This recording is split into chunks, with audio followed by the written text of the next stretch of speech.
Fáilte. You're very welcome as we gather this Thursday evening to celebrate and prepare the liturgy for the 29th of August, the feast of the Passion of St. John the Baptist, our Lord's cousin, who was called to be his precursor, the one who would go before him to prepare the minds and the hearts of the people to receive the good news of the incarnation and Christ's sacrifice for us on Calvary.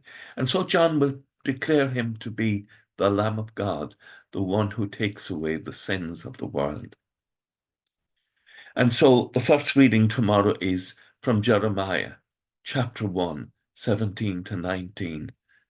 Stand up and tell them all I command you to do. Do not be dismayed at their presence. John will have two tasks.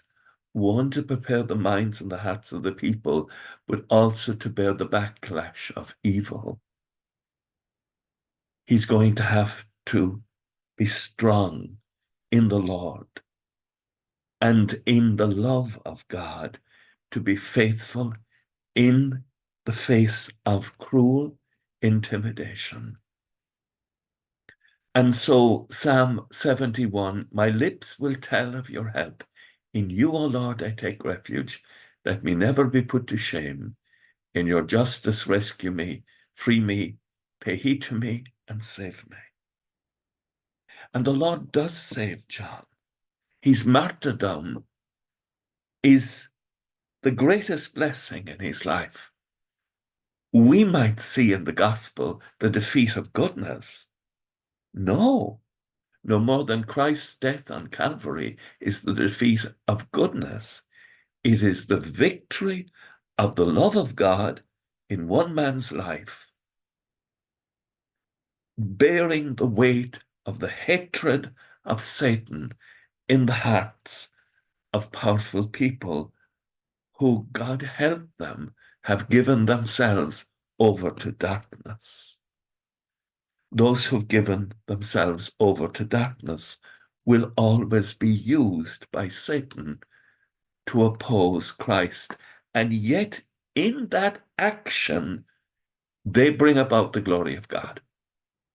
And so we come to the Gospel, Mark chapter 6, 17 to 29, and the story of how Herodias, a woman of power and influence, who could be someone of goodness, her heart has become perverted, and she's so filled with pride that she is determined to destroy and wipe out the voice of God,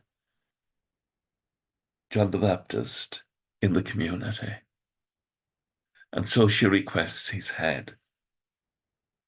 And you can see it as the defeat of goodness, but God turns all things to the good for those who love him. This is what Paul writes in the 8th chapter of the letter to the Romans. This is the mystery of our lives here on earth. Our victory is that we are faithful. And John is faithful, like Christ, to the Father's will, to the point of death, and his glory in heaven. With thoughts such as these, let us go to our beds and let us pray that we shall indeed awaken in the morning the praise of God on our hearts and on our lips. Agus go mana dia le cóchtach sibh, ahar mach agus spirit nave. Amen. Slán go fóill. Bye for now.